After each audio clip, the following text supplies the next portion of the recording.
What is up, ladies and gentlemen? Nate Dogg here for episode 41 of the Pound Perspective. It is only Nate Dogg for this podcast. Red could not make it, but we got a lot to talk about, so I had to bring out another pod this week. Got to keep the content flowing for you all out there that is listening and watching on YouTube and all podcast platforms.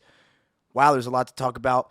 We're going to recap a lot with NFL. Big-time games this past week. Games I totally did not expect. Blowouts I did not see coming.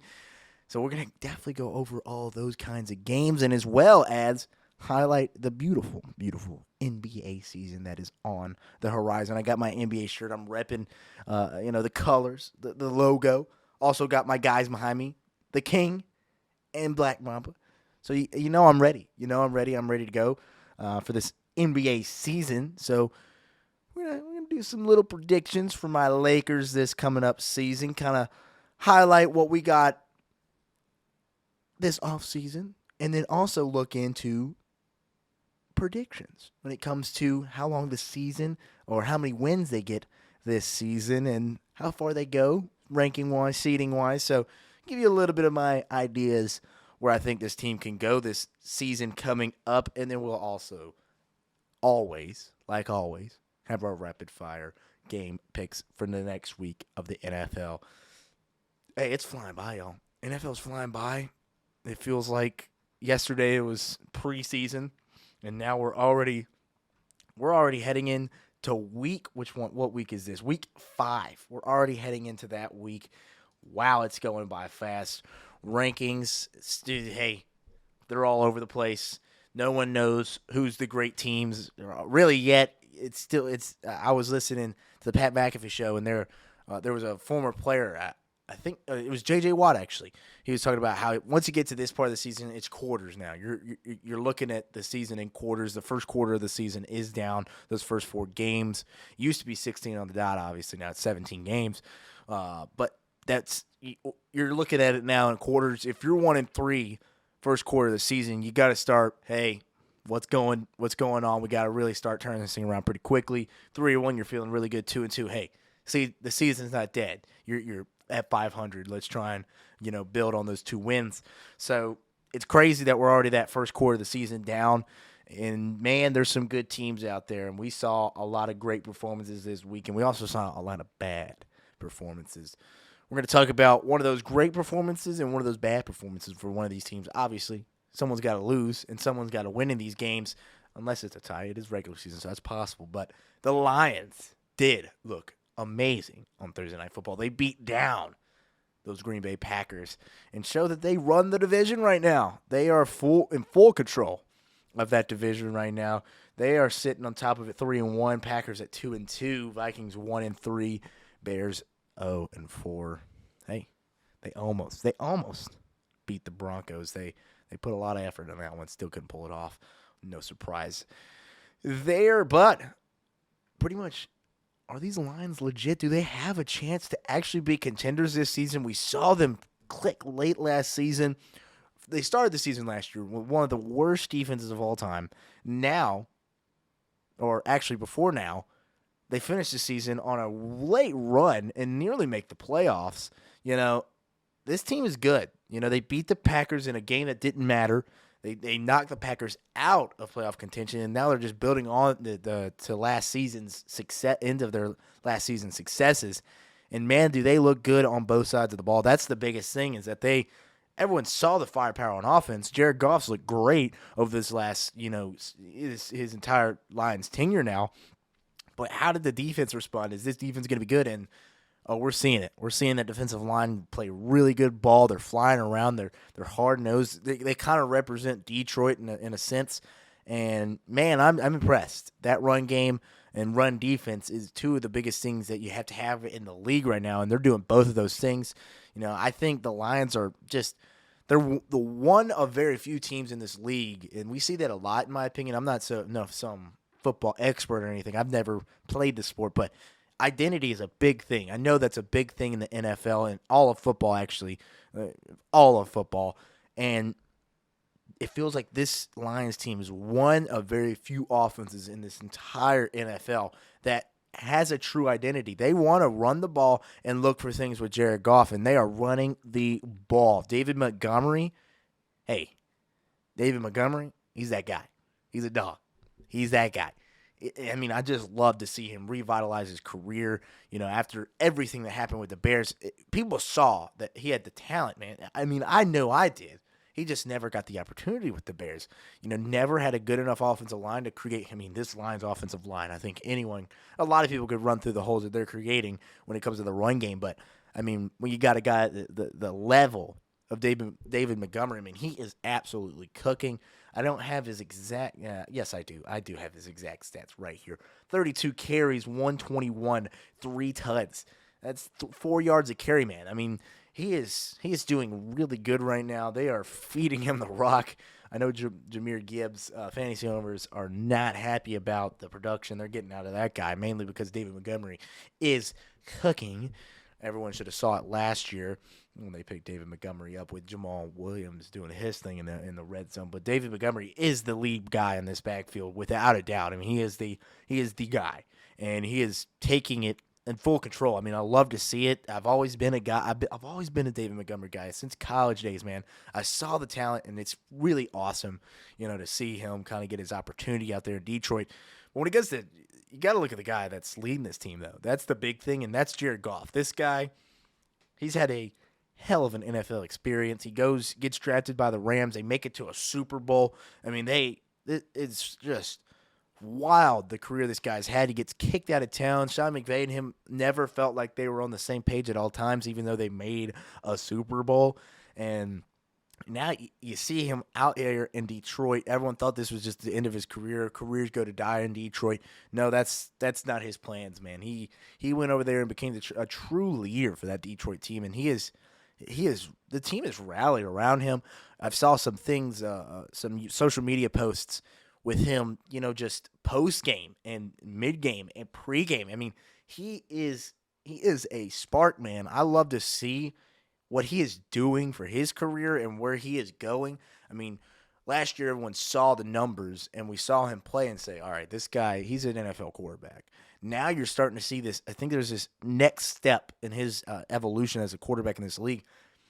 If you want to be an elite quarterback, all these quarterbacks have talent, first of all. All these quarterbacks have talent. Can you lead a team, man? Can you lead a team? And can you develop? That's the biggest thing, is we're seeing this guy develop every single season. He's getting better every year, smarter every single year. Love the mentality the guy plays with. It's so good for, I think it's great for the league, and it's amazing for Detroit fans. I know they are very happy with everything going out there in Detroit Lion area, baby. The Lions Den. I know they're very, very happy, and I'm starting to jump on this. Lions bandwagon. I was never against them. I still thought the Vikings were going to be better than they were, and I've already bit the bullet on that one. I know that I was wrong, and Kirk Cousins having an MVP year, but the team is not very good. Defensively, specifically defensively, because Justin Jefferson and T.J. Hawkinson, number one in fantasy on my team in both respective positions. But, I mean, this team has everything in front of them, man. The Lions have everything in front of them. I'm really leaning on it, on this team right now. They're going to win the division. I mean, nothing's a lock.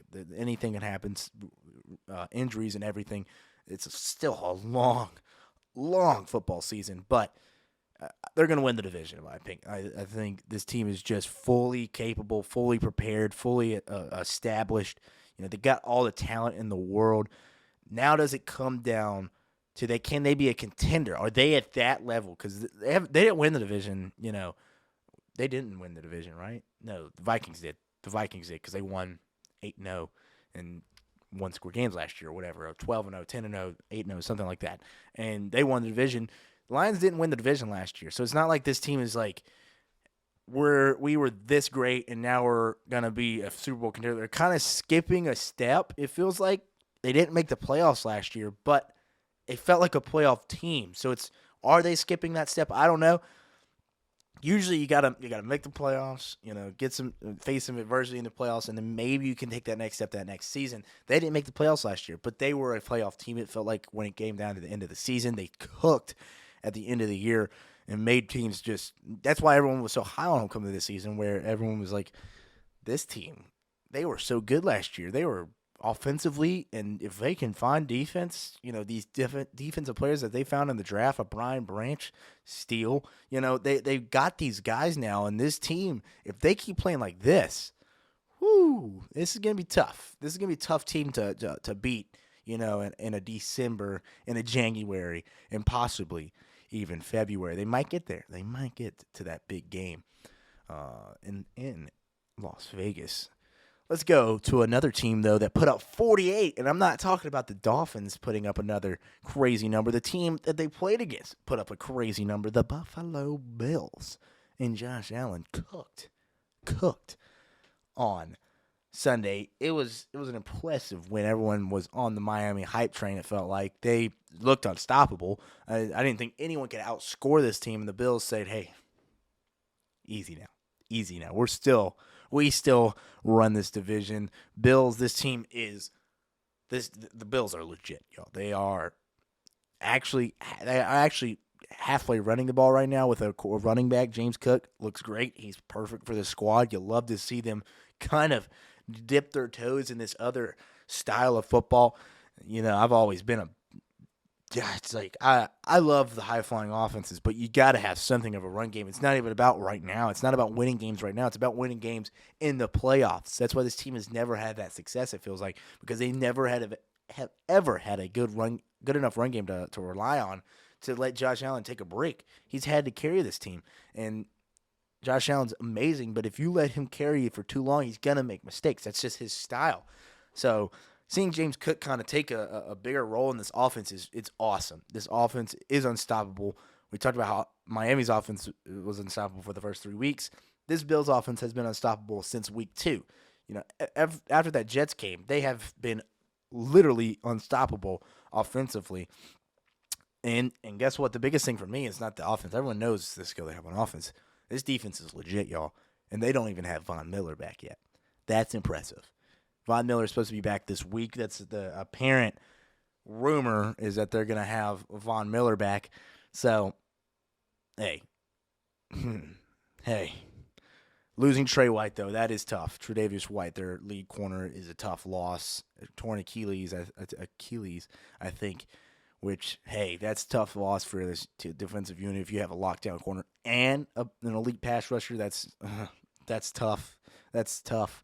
But you lose one of the guys, you get another guy, and Von Miller still, he was up for Defensive Player of the Year. Defensive Player of the Year last year before his injury. Everything is in front of this Bills team. It's looking good.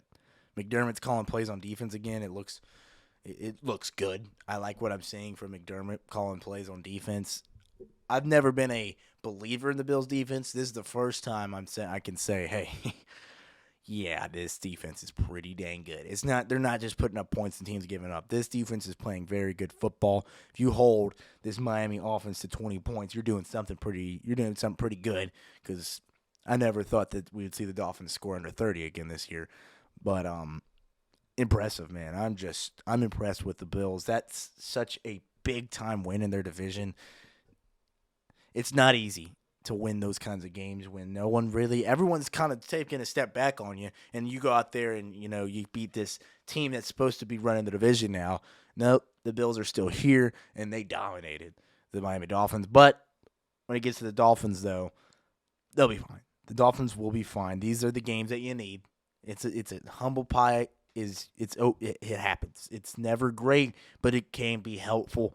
This is a great humbling experience for this team. They were on the highest of highs you could ever be as an NFL football team. No one thought this team could be stopped offensively. The defense started to feel like they were kind of getting to a better gear. They were starting to kind of hit things, on defense when it came to, stopping the run and making plays and stuff. And the Bills said, hey, easy now. This offense is unstoppable as well. Miami had very, very hard time stopping Josh Allen, who was amazing. Dog. 21-25, 320 passing yards, 320 passing yards, and 4 tuds. That's almost impossible to overcome if Josh Allen is playing efficient football, throwing for 300 yards and 4 tuds, yeah, good luck. They also ran the ball for 100 yards too. So you're not stopping the Bills when they're doing that. The defense is the only concern for me right now for this Dolphins team. Like I said, they were starting to feel like they were kind of get back in their groove, but tackling basics, I mean, we all saw the Stephon Diggs tud. If you didn't, I mean, he broke like 3 tackles. And they were not like, they were give-up tackle. Like, they thought they were going to get him down, and they didn't. Stephon he wanted that play a bit more than the Dolphins wanted to get him down. It was weird, and Stephon, first of all, cooked. 6 catches, 120 yards, 3 tuds. Stephon is still that guy, if you forgot. He is so good and fun to watch. But Dolphins, they'll be fine. Defense is definitely the biggest concern.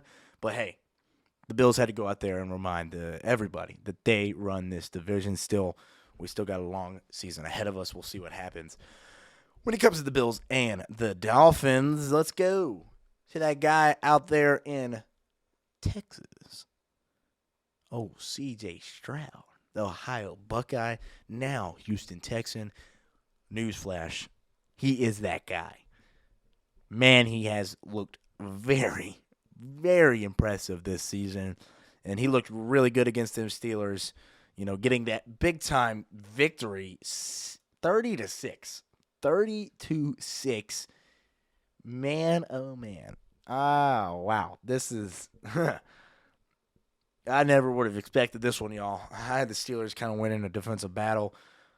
Texans said, hey, we're going to play defense against this and first of all, I don't know where I can't believe I thought the Steelers would score more than 10 points without their defense putting up, a touchdown. This offense is horrible. Obviously, Kenny Pickett also goes down, but they're already in a tough spot. Go for it on 4th and 1 in the shotgun. Why? Big Ben comes out and says this is the stupidest thing I've ever seen. J.J. Watt comes out, says, he was there. It was Ring of Honor game for J.J. Watt. Goes in the Houston Ring of Honor, but also has his brother on the other side of the ball with the Steelers. Who is he going for? That's not the point. He sees 4th and 1. Oh, 4th and 1, yeah, we're going to go. The Steelers are going to go for it. They come out in shotgun. All right, everyone thinks they might just, hey, we're pulling them offside. They're pulling them offsides. They're going to try. If they get them, they get them. If they don't, they'll just call a timeout or let it go. They'll delay a game, punt it, whatever. No. No. They passed the ball from the shotgun on 4th and 1. No, that's just terrible. Matt Canada is the worst offensive coordinator in the entire league. It might be the worst coordinator in the league. I don't even know if you could throw a mite in there. It's horrible. It's horrible what we're seeing out there with Pittsburgh. I hate to see it, but this is supposed to be a talk about the Texans and C.J. Stroud. Sorry, I got off topic there. C.J. Stroud, the Texans have found that guy. They have found a guy, man. And it's hard to find a guy in this league. Yeah, there's great quarterbacks. The quarterbacks they play in this league, they're all good. There's good, great, amazing, and superstar. In my opinion, we're starting to see C.J. Stroud. He's in that great category. I'm starting to think he's an amazing on his way to superstar, y'all. He is special. Man, what he is doing in his rookie year is crazy. 1,200 passing yards, 6 touchdowns, and 0 interceptions, y'all. That's insane. There was a stat, and I should have saved it on my phone, but I think he's the only quarterback to do that. I got to see this. I got to look it up. I think it's best quarterback start in the NFL. 4 games. Oh, man. That's probably not the best thing to look up. Yeah. I can't remember. It was something like his stats for the first 4 weeks of the season. Not Peyton Manning didn't do it. Tom Brady didn't do it. Drew Brees didn't do it. Patty Mahomes didn't do it. It was like all these ridiculous. Aaron Rodgers didn't do it. It was insane quarterbacks for their first start in the league as a rookie too. So I guess you can't throw Aaron in there. It was some weird stat. I can't remember exactly what it was, but I know that no quarterback has made 4 starts and thrown 0 picks besides like Peyton Manning and Aaron Rodgers in their first 4 games. So insane. I mean, what we're seeing this guy do is special football. He is fun to watch. He's on pace for 5,000 yards this season. He's like I said, he's in that great to amazing range already. 4 games, and I'm already saying that. Hey, got to give it out to Red. Red saw it. Hey, that was Red's number 1 guy coming in the draft. Red called that one. I thought Bryce's elite playmaking is still gonna push him along in his career, but from what I've seen from CJ, he's got this. He's got first of all, he's definitely ahead of Bryce right now. I would say a better squad too when it comes to at least weapons. But I'm seeing from CJ, man, this kid next couple seasons could be a superstar in this league. He's progressing so fast every week. That's all I can say. I mean, I'm kind of, lost for words how to talk about this guy. He is fun to watch. He is fun to watch. I love to see the success of guys like a C.J. Stroud, these rookies. When the Saints played the Panthers, and I saw Bryce Young make a couple throws, obviously as a Saints fan, I was like, dang it, man, why the heck? But it was also the football fan in me was like, that was impressive. You love to see these guys make these NFL throws their rookie year. And CJ looks the part. He's playing the part. Seems like he's got that team on his back. I love what I'm seeing from this squad. And the Texans, look out. 2-2. Look out. Look out. If CJ keeps playing like that, you never know what can happen for the rest of this season. Let's go down to Dallas for them Cowboys. They got trounced and beat down by the Cardinals last week. But, hey, they said, no, Patriots, we're taking all of our anger out on you. We're going to beat y'all. They bounced back and just beat the crap out of the Patriots. It was one of the worst performances I think I've ever seen from a Bill Belichick squad and from Mac Jones. So, I mean, after that win, how does the Cowboys respond? That's the big thing, dude. Are they going to respond like champions, or are they going to respond like a team that's not really in this thing? And they responded like champions. I do want to say, first of all, the Patriots looked horrible, just terrible. And no one was saying that the Patriots. I don't know if anyone picked the Patriots to win this game, but no one said they were world beaters. But when you look that bad, don't want to take anything away though from those Dallas Cowboys. That defense bounced back in a big time way. Impressive for what I saw last week in the Cardinals. They came out and kind of changed the narrative a little bit, I would say. This whole idea around, getting out physical. They came in there and out physical a team that prides themselves on physicality. The Patriots, no, just a terrible performance. Like I said, Mac Jones, that was the worst game. That was the worst game of his entire NFL career. And they didn't bench him because it was how he's playing. They benched him because they wanted not to get hurt. Smart. That's a good move by Bill Belichick. I believe that was why he did it too. And this is I thought the Patriots defense would look better too. The Patriots defense didn't look good at all either. That was one of the most shocking parts as well. So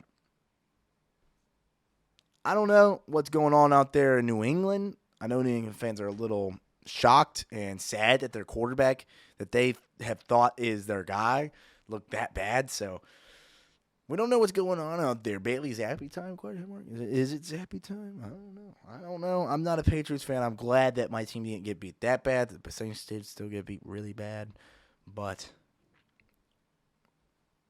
besides the point, we're not talking about the Saints today. I can't rehash those memories. It's out the window. But Baker Mayfield is that guy for the Bucs.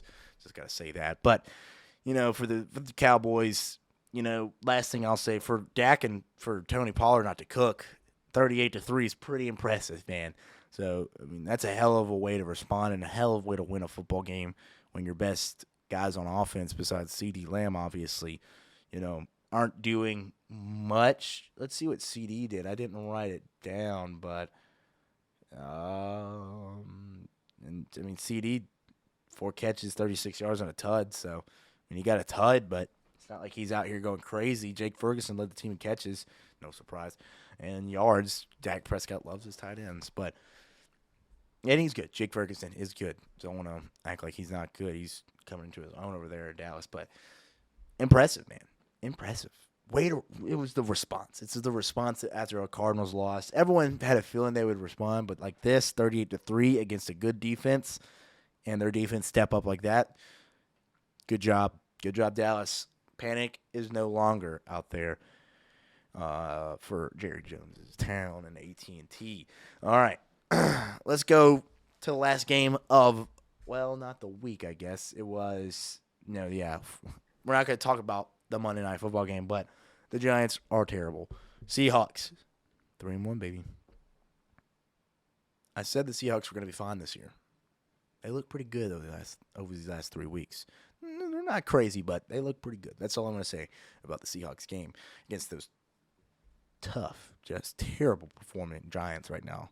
I don't know what the heck's going on out there in New York. But this other New York team tried to survive against the champs. The Jets tried their best, but the Chiefs were just a little too much. They survived out there.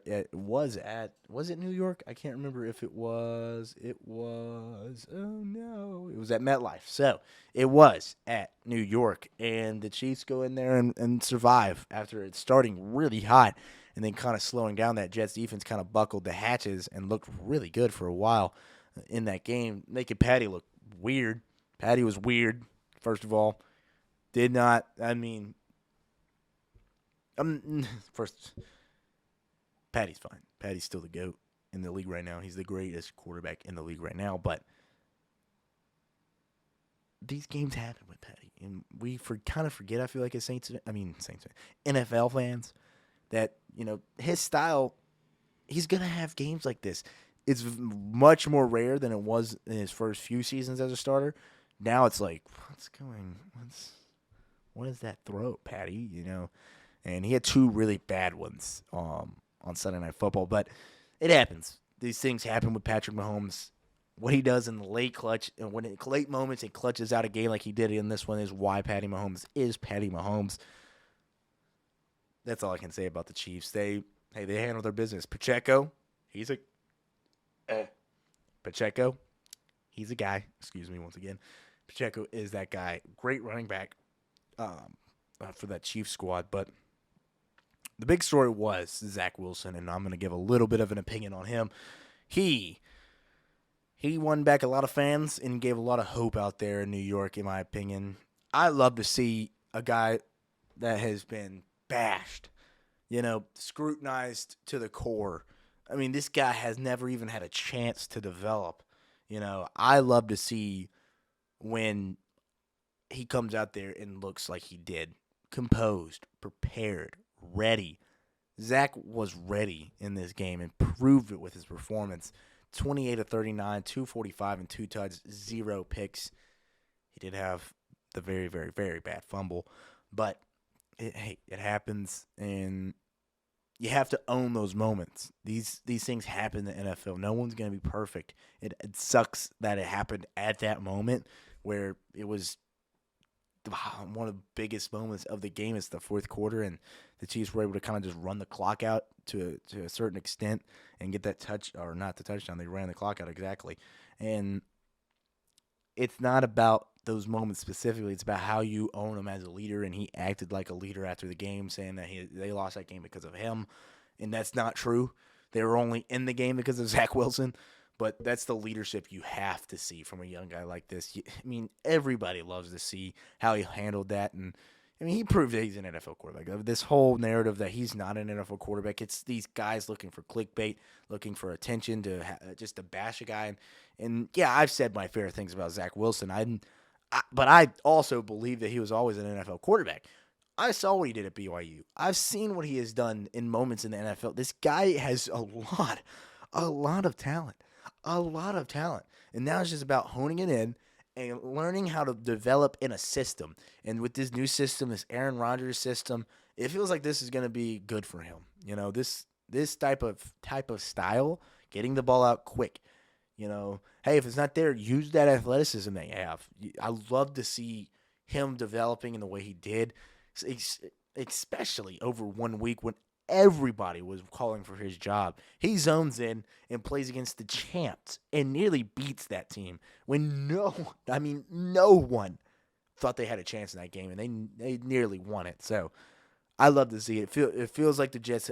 There's no moral wins in the NFL. A loss is a loss and a win is a win. But this has got to give them a lot of hope and a lot of things to look forward to. They can win a lot of games if Zach Wilson is playing like that. That team's got to be feeling good. The defense has got to be feeling really good about Zach Wilson and maybe his development. So just want to give my flowers to the Jets. A loss is a loss. They lost the game, but that's one of those losses that say, hey, we might have a good enough quarterback to win some of these games that we didn't think we could when Zach Wilson was playing bad. And when he's playing like this, man, they can beat a lot of teams in this league. Love to see it. Chiefs, still the champs, are doing their thing. And we're back. Sorry about that. I had to go handle something real quick. Let's get into the NBA now. We got done with talking about the NFL. A lot of things that we got to talk about there. It was an awesome week to recap, and I'm expecting an even better week this coming up one. But NBA starts in the end of this month, almost a week, end of this month, and I am so freaking pumped. NBA is my second favorite sport, and it's awesome. When it comes back, it's just like basketball, but it's still NFL season, still college football, so it's still in the back of my mind until the NFL and college football are over. But mainly once December hits, that's when I start getting back into basketball big time. But when it starts, it's always like, oh, I love you, NBA. There's always something to watch now. At night, there's always a basketball game to watch. I mean, there's no nights that I'm not watching something. So basketball, doesn't matter what team, I can at least turn on ESPN, NBA, app and watch a basketball game. So I love when basketball is around. Sports is almost at its peak. Into October, you get football is football. It's getting intense. Baseball still on, biggest games of the season, and NBA is starting. That's peak sports for me. UFC at the end of the month. I'm living in heaven, baby. But let's get into it. Not going to stick too long on this. We'll obviously start talking more about the NBA once the season rolls around and give y'all some recaps and stuff. But it's all about predictions right now. What team's going to win? What team's going to be the best? Who's going to be the champions at the end of the season? And I have all the answers, obviously, but I'm not going to give them out just this second. I'm just going to kind of focus in on my Lakers here and what I think can happen this what I think will happen this coming up season and what they have done this offseason, to kind of, accelerate this process that we want to see as LeBron's career is coming to an end. So this window is closing rapidly. So what did the Lakers do this offseason? They did a lot of great things, in my opinion. They did exactly what they should have done and bring back most of the squad. They brought back the core players that kind of led this team to the Western Conference Championship last year when no one thought that was possible after everything that happened with Russell Westbrook and stuff. So I love to see that. This is the first time since 2020 when they won the championship. That offseason before that championship, they brought pretty much their core players back, and guess what? They won the championship. Yeah, you can call it bubble, whatever. That might have been the hardest championship in my opinion, whatever. I'm not going to say too much about that, but I love to see it. It's so smart to bring back your key players, man. Obviously LeBron and AD, but you sign AR, Austin Reeves, D'Lo comes back, Rui's back. You get a Gabriel from the Heat. This team is good, and Christian Wood. How the heck did they pull that off? Love to see those kinds of moves from the Lakers. This team is good, and they have a lot of expectations. After last season, no one thought they could even make the playoffs. They make the playoffs. They make a run. They beat the Grizzlies. They beat the Warriors. They face off the Nuggets. No one can beat the Nuggets, it felt like, that season. And they get swept, but they were competing in every single one of those games. It just felt like they were tired. from playing playoff basketball since the trade deadline pretty much, and they were outmatched. I mean, that was the end of the day. I mean, they were just outmatched. That Nuggets team was tough, and they still are tough. They have most of their players back as well and added to that roster. But I love to see what the Lakers did this offseason. I think that's going to be a big part in why this team can start off fast for the first time in a long time. They have not started off fast in a minute, it feels like. It feels like they have been playing catch up for these past 2 years when it comes to the start of the season. Last year's season start was just horrible. I mean, I was giving up on the season like week 4, week 5 of the year, and that's crazy to be talking about in the NBA with how long that season is. Obviously, you make the playoffs after all those trades, but I think what they did this offseason will allow this team to be able to get off to that quick start. Not get behind the 8 ball 20 games in the season. If you can be a 14-6, a 13-7, in 20 games of the season, you're feeling pretty good. Not whatever the heck they were, like 4-16 or something crap like that. The record was terrible. That first majority of the year. So I love what they did this offseason. I think those moves are going to be big time in the Lakers' early success, and that's big time for their seeding. You don't want to be a bottom team. You want to be able to host one series, at bare minimum one series in the playoffs. You want to at least be able to put yourself in a situation to make that possible. Being a 7 seed last year, that's not going to happen. That's not going to happen. You're never going to host a series. You can hope and pray the 8th seed. Timberwolves knows that's Reds team. Don't want to disrespect them, but Timberwolves are not going to beat that Nuggets team last year, and you're not going to be able to host against them. So you got to have a higher seed, and that's so big time in the seeding, starting off fast, kind of getting ahead of the pack early on. And I think the moves this offseason, I think that they will allow this team to be able to do that. And obviously the biggest thing is health with this team. Can LeBron stay healthy? Can Anthony Davis stay healthy?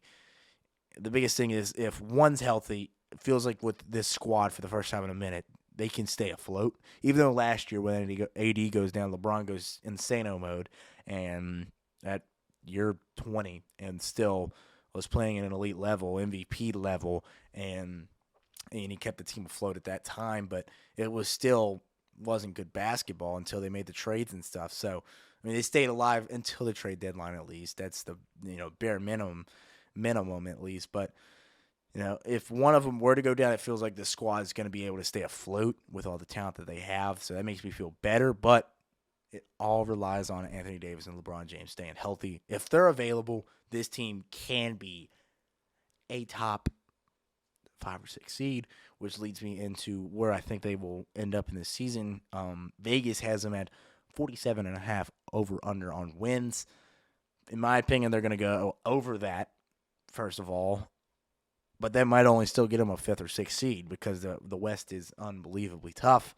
I do believe they will, hit that mark at about 52, 53 wins. That's where I'm going to predict them at. And, where does that rank them seeding-wise? That's a good question. But in my opinion, when it comes to, rankings-wise, you got to be just if I'm saying anything, you got to be a top 4 seed in the NBA to have a chance. Miami shattered that. They shattered that reality this year going into the championship, but obviously they lose the championship. It's just rare to see an 8 seed like that. I mean, they have so much fight. Well, I think 43 wins, 53 wins. Hang on, I just did the math. 31 losses. So that's where I'm thinking it'll be at when it comes to 84 games in this season. You call me crazy, but I do believe this team can win 53 games, and I think that's where they will end up being. And like I said, that could still only be a 5th or 6th seed. I do believe that'll be a top 4 seed, though. Probably the 4th seed, when it comes to where these teams line up. I had it pulled up. Let's see this standing. When it comes to the West and stuff, it's treacherous, man. It's not going to be easy. The teams that, obviously, the Nuggets, they're still there. They had 53 wins last season, and they were the number 1 seed. So they kind of beat up on. Oh wait, I did bad math. Is there 8? I did bad math. There's only 82 games, 84 games. That's what I did. 82 games. I knew that, but hey, obviously not if I did the math. But 53-29 last year. I think that's where the Lakers will probably end up. Denver at 53 wins and 29 losses last year. That was a number 1. That was worthy of a number 1 seed. But I do believe we see a little bit more of top heavy, and instead of it being so even, I mean, there was a point in the West last year where I think the top 6 seeds all still had a chance at the number 1 seed for a while. But I mean, 9 games out was the Golden State Warriors, at the 6th seed. It's tight, and I think it'll be a little bit more top heavy. Denver will probably I still have them winning the West, but once you get after that, you got the Suns. They're really good. They got a lot of talent out there. After all these trades that they've made, Clippers are still out there if they're healthy. That team's still scary for a lot of squads. The Warriors, that team is still good.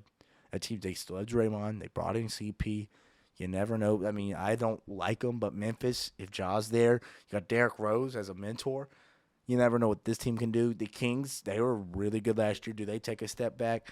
So, it's loaded. The Timberwolves, the Pelicans. Even the Thunder, they weren't bad last year. They made the play-in. Dallas. The West is so unbelievably just loaded. So, for me, it's going to be tough. It's going to be treacherous. I do believe, though, that the Lakers will get that 53 wins on the season with the Denver Nuggets getting around 57, 58, maybe even 60. Suns are going to be in that 53 to 55 range, and I would also throw, the Warriors and the Clippers in there as well. Pelicans are going to be really good if they can stay healthy. Timberwolves have a lot in front of them too if Anthony Edwards keeps playing like he was from the summer for USA. So, it's wide open. Dallas with Luka and Kyrie, you never know what they can do out there, and for the Mavericks. And I don't know. It's going to be a crazy season.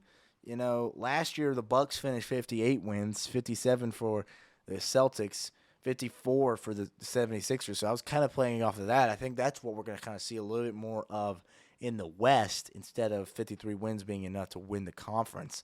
So, and then Cleveland with 51, that's where I got the Lakers pretty much, 51 to 53 range when it comes to wins this season. So that's what I'm thinking. I'm thinking a top 4 seed. I'm hoping number 1 seed as the Denver Nuggets. 53 wins last year was enough. Maybe that'll be enough this year. I do think the Lakers could maybe get over 55, but I'm sticking to 51 to 53. 53 is my final prediction, but it's going to be in that range. Let's go Lakers. I'm so freaking pumped for this upcoming season, not just for my LA Bull, my guys behind me, but for all of basketball. Basketball is so awesome, and I'm just happy the sport is right around the corner. Let's get this pod over with, ladies and gentlemen. Let's get this rapid-fire game picks in for the NFL. I'm jumping between sports, so I hope I didn't lose you there when it came to NBA, NFL, NBA, NFL. But rapid-fire game picks, all the picks for this week. Next week, I will have me and Red's records on this season. He's going to send me his picks in for this week. And we did miss a couple of weeks, so I'll obviously tell y'all which weeks we missed. But from this point on, week 1, last week, and this week, from this point on, every single week, we'll be making these predictions. We'll see who wins, who's best at the end of the season.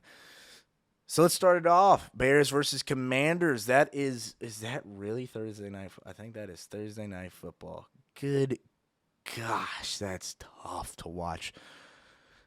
Commanders they've had some positive moments this season, though. I like what I'm seeing. Sam Howell is not playing clean football, but 4 interceptions in one game is going to turn it's going to alter your stats pretty big time. So he's 4 TDs, 5 interceptions on the year, almost 1,000 passing yards. He looks good. So I can't bash him too bad with that one bad game. He's a young guy, so he's going to learn from those kinds of moments. But Bears at Commanders. Washington is a 6.5 point favorite. 44.5 over under. Who do I have in this one? I think we see the Commanders pull this one off, but I think we see a lot of fight from the Bears. After that game last week, the Bears' offense is not going to be they're not going to keep playing terrible this season. There's just no reason for me to believe they're going to be as bad as they were. Justin Fields looked like he was he looked more comfortable. Obviously, everyone looks comfortable against the Broncos, and this Commanders defense is no joke. But I got a feeling that Bears offense is going to look good. It's a Thursday night game, so defenses might be a little off. It might be the other way around, and offenses look a little off. But for me, I'm expecting some pretty good offense in this game. Commanders cook up that terrible Bears defense. The Bears make enough plays to kind of stick around, but the Commanders pull it off 27-23. All right, let's get this one over with. Saints at Patriots. Just another tough watch. But Saints travel out there to Foxborough. New England is a 1.5-point favorite, 39.5 over under. They believe it's going to be a defensive battle. I agree strongly. We will see that. And I also think it's an under game. Somehow they go under 39.5. If the Patriots even had a semblance of offense, just an ounce of offense against those Dallas Cowboys, I'd probably be picking them. But at least the Saints have shown moments of good offense, and the Saints defense still looked better than the Patriots defense did against Dallas when some of the Dallas players didn't even play that great. So I'm leading the Saints here. It's not going to be a pretty game. Saints fans, don't think we're going to be pulling off some 30 points in this one. No, it's not going to happen. Saints are going to win this one 17-16. Another ugly game. Offense is going to be asking even more questions after this one, but it's better to ask those questions after a win than a couple of losses. Jaguars travel out there to the Bills, who look like they are cooking. The Bills are 5.5-point favorites, 48 over under. I got the Bills winning this one. The Jags have not really impressed me this season. They looked a lot better last week, but the Falcons looked really bad as well out there in London. So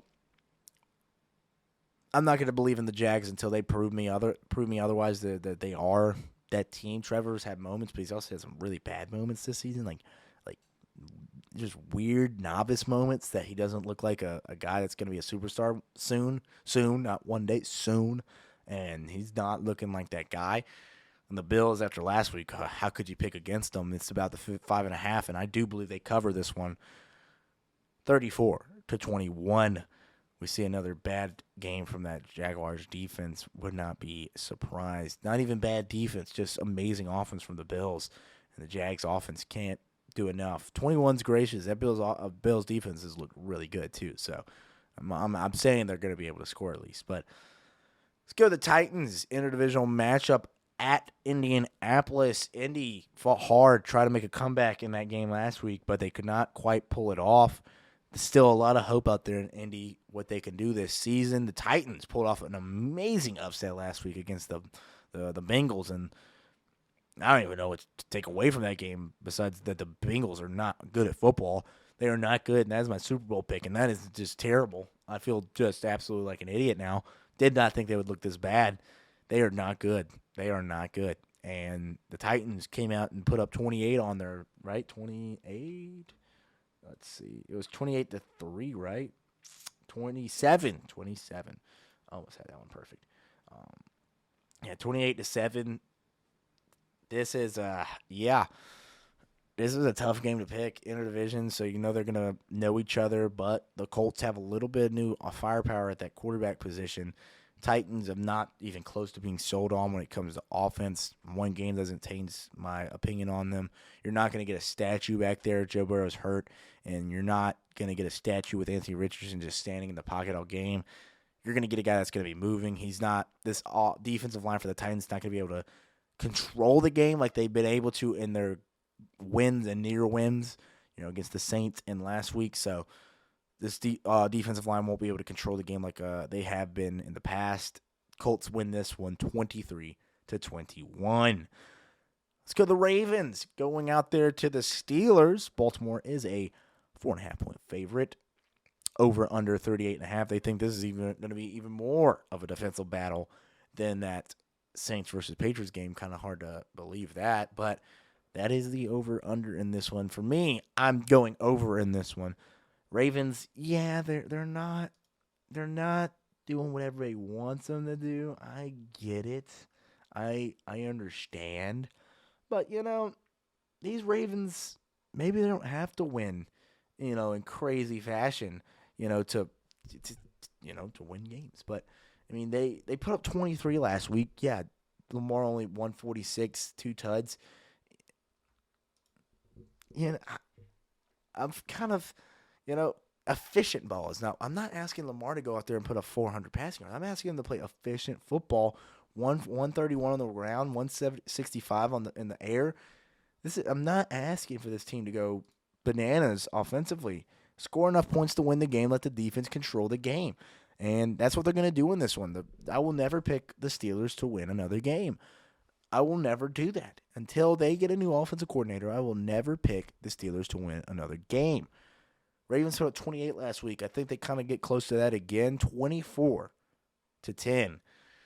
Yeah, 10 points. I said I wouldn't give them double digits, but that touchdown might just be a interception return to the house by T.J. Watt, or strip sack maybe by T.J. Watt. Someone on defense is getting that touchdown. I'd be shocked if it was by the offense at this point. Texans go out there to the Falcons in ATL, Atlanta. The Falcons are 1-point favorites. 41.5 is the over/under. The Texans have looked incredible with C.J. Stroud. The Falcons have not looked great recently running, anywhere on the field. So this one was a little tough for me because you want to think the Falcons kind of bounce back against the Texans team, but this Texans team looks great. They look great, and I'm kind of having a hard time to pick against them anytime soon. So give me those Texans in this one. I'm gonna pick the Texans to win this one, and the score was a little tough for me because is it going to be a high scoring game? Is it going to be a low scoring game? The Falcons' offense is not look good. Texans have looked great on offense, but do they kind of take a step back? It's tough for me. So for me, I'm thinking a little bit more of a defensive battle here. Falcons defense kind of steps up, maybe make CJ make a couple of mistakes. Maybe he throws a pick in this one. I don't know. Falcons haven't proved that they are some elite defense, but at some point, you're going to throw the pick. Is it going to happen this week? I'm not sure, but Falcons are going to do something to keep this one close. Texans win this one, though, 21-16. Panthers go out there to Detroit. 9-point favorites for the Detroit Lions. 45-point over/under. Lions have looked great. The Panthers offensively have not looked great. What did they put up last? Who did they play last? Yeah, the Vikings. So they put up 13 last week. Yeah, I had this wrote down, and I'm gonna stick to this one for sure. Lions, I'm not picking against them in this kind of a game. 9-point favorites is a lot, so my math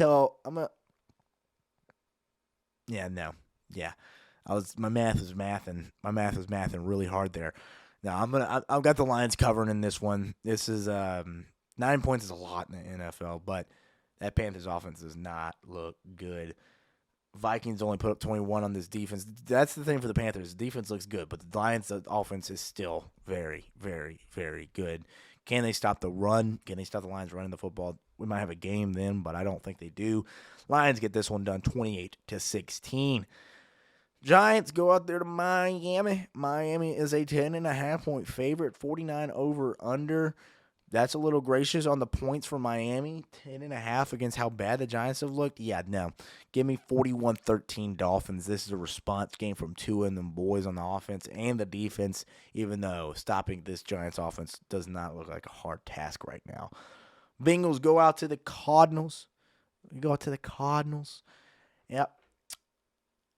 3-point favorites for the Cincinnati Bengals. 44.34. Jeez, words. 44.5. We got it there. Over, under. Sorry, this solo pot's a lot for the words in the mouth. But 44.5 over, under. Bengals. Go out there to Cardinals. Am I picking the Bengals, my champions, sticking with this team? until proven otherwise. I am not believing in this team. You allowed 27 points to the Titans and scored 3 points against them. Yeah, no. Josh Jobs is going to be running around. Josh Jobs is going to be cooking. Josh Jobs is going to make this Bengals defense look bad. Give me them Cardinals out there in Arizona. Home game. Dub for the Cardinals, 31-27. Yeah, that one hurt. Bengals go to 1-4. What is going on? Eagles go out there to L.A. to match up with them Rams that have looked pretty good this season. They have had some competitive wins. Coming into this week, they are 2-2, correct? Right? They're 2-2, right? I forgot. 2 and Rams. Yeah, 2-2. I was right. Trust your gut. 2-2 coming to this week. Eagles 4-0. Eagles have not played their best ball. It feels like they're starting to get there. Jalen Hurts has had some ridiculous passes last week. Yeah, I don't know if I'm going to pick against the Philly. 4.5. Is that what I'm going to pick against? Nah. Eagles win this one, and they cover 26-20. Rams are going to compete, though. Rams are going to look good. I think Kupp. Jeez. I'm sorry. I think Kupp's back, so that's pretty nice. So we'll see in this one. Eagles, though, I got them winning 26-20. Sorry, got a sip of water.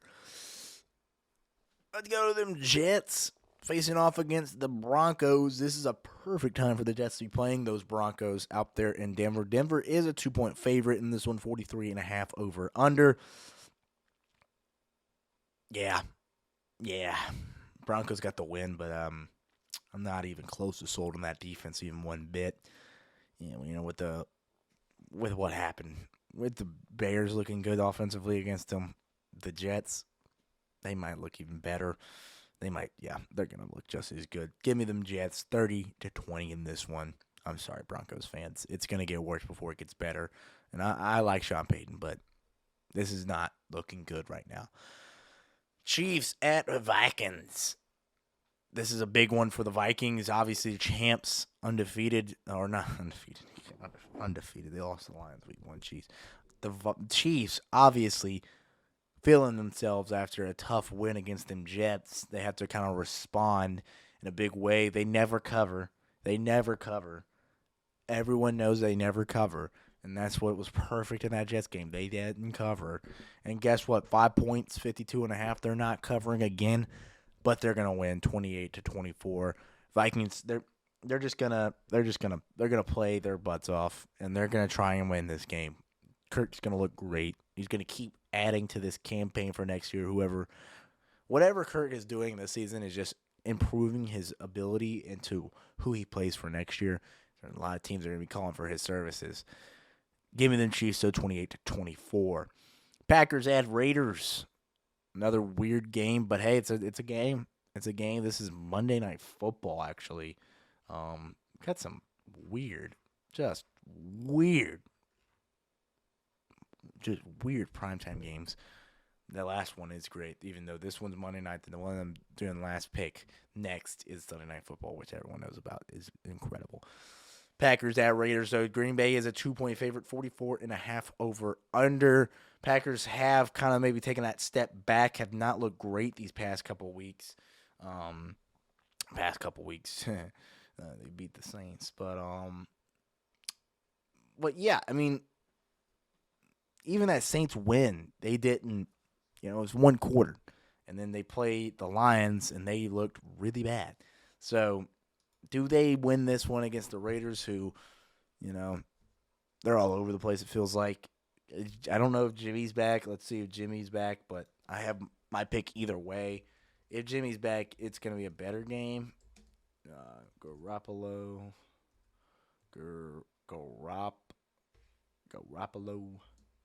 injury.